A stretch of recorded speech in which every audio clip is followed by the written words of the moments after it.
Hello, my name is Elisabeth Grisella, and today I'm going to do a book report of a book that I just read titled A Long Way Gone by Ismail Bea. So, this book is a memoir of a boy soldier named Ismail Bea going through a civil war that happened in Sierra Leone in West Africa. So, what is the reason I chose this book? So this book caught my eye because of its theme. I know nothing about African history and the civil war that happened there. The fact that also this book is based on true story makes me want to read it even more. To find that the reality about child soldiers is truly devastating, and besides that, I want to know from the writer's perspective of how the situation was like when the whole chaos happened and how he was able to encounter all of that. And this book gives me new perspective and realization that the world outside is insanely scary, and this book gives you a visualization and imagination to that. So, in short, this book is an eye opener, so many important messages, and it is an amazing confession from the writer. So, what is this book all about? So, this book starts by telling who Ismail Bea is.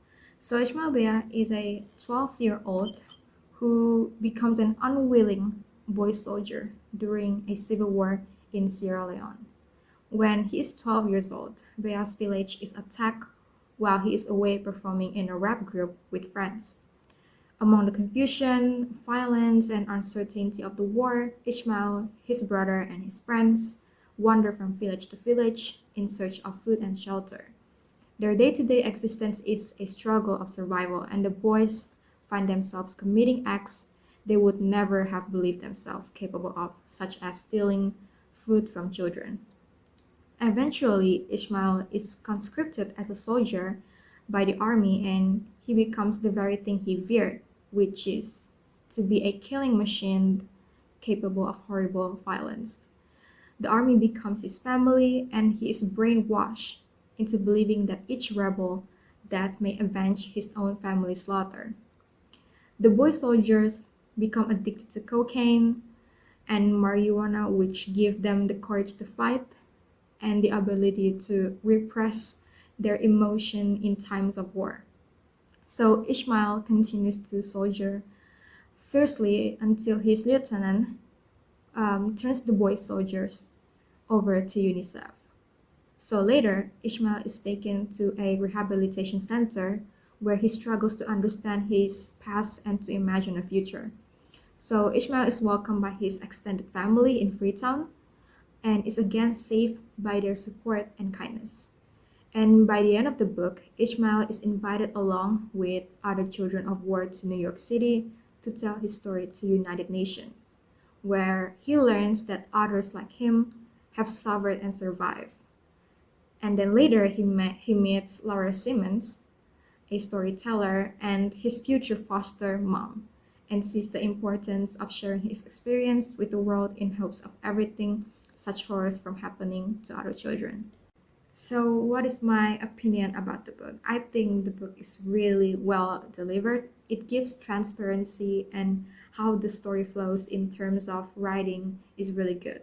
I think Ishmael Bea is such a talented and gifted writer.